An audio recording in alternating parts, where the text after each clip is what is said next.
Hi everyone, my name's Ryan Howard. I'm a surgery resident at the University of Michigan. I want to thank SAGES for the opportunity to present our work looking at the incidence and trends of decision regret following elective inguinal hernia repair. And thanks everyone for sticking it out on the last session too. I have no disclosures. So continuous quality improvement is really a cornerstone of modern surgical practice. The ACS NISQIP is a really good example of this. In Michigan specifically, we're lucky to have a collaborative network of 70 hospitals that actually engage across the state in quality improvement efforts.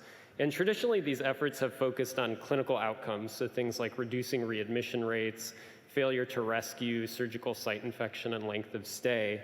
And we've made progress in these areas, as many studies have shown, but the current project was really conceived to investigate what is sometimes kind of a potential blind spot for quality improvement efforts, which is namely surgical decision-making from the surgeon's perspective, the decision to offer an operation, and from the patient's perspective, the decision to undergo an operation.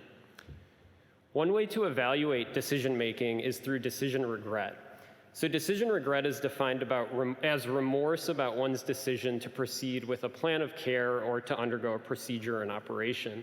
For example, a patient may have a textbook clinical outcome, no complications, short length of stay, yet may nevertheless be dissatisfied with their decision to get surgery.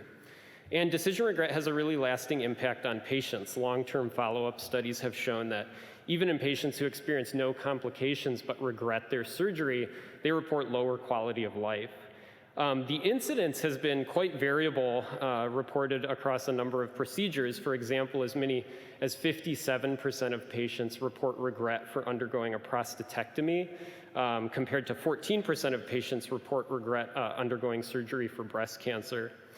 To date, however, the incidence of decision regret following inguinal hernia repair, one of the most common elective preference-sensitive operations in the United States, is unknown.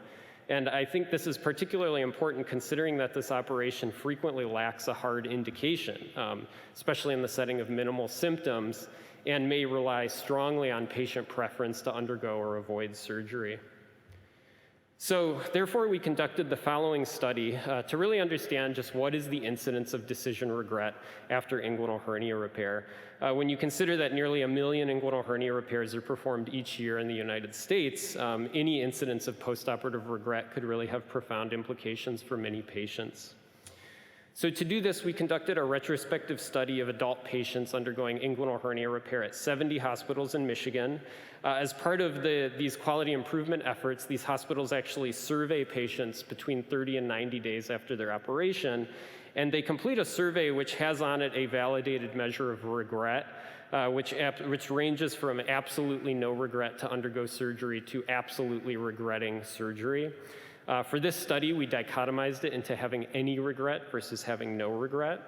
And then we conducted a multivariable logistic regression to evaluate the independent association of various factors with decision regret.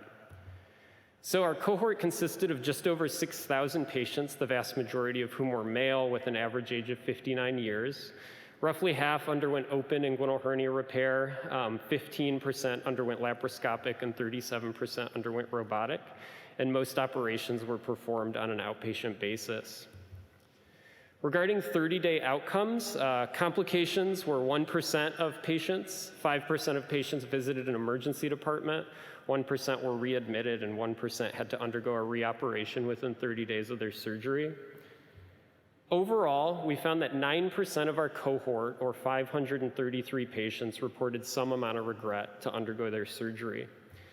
To put these outcomes in context, this figure here illustrates postoperative decision regret being by far the most common kind of adverse event after surgery compared to traditional adverse events in the 30 days following their operation. And then lastly, in our logistic regression model, we found that patient factors associated with increased odds of decision regret included female gender, which I think is particularly important considering that female patients are historically understudied in the area of inguinal hernia repair, and active tobacco use prior to surgery. Regarding clinical factors, robotic repair was actually associated with lower odds of decision regret, while kind of as expected, traditional adverse outcomes like visiting an ED or having to be readmitted was associated with increased odds of regret.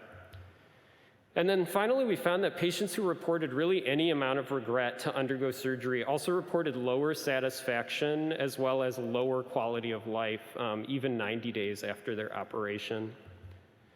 So in conclusion, this retrospective study of patients undergoing elective inguinal hernia repair found that nearly 1 in 10 patients report some amount of regret to undergo their operation.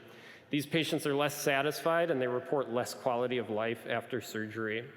Importantly, several factors, including female gender, smoking, and adverse outcomes, were associated with increased odds of regret.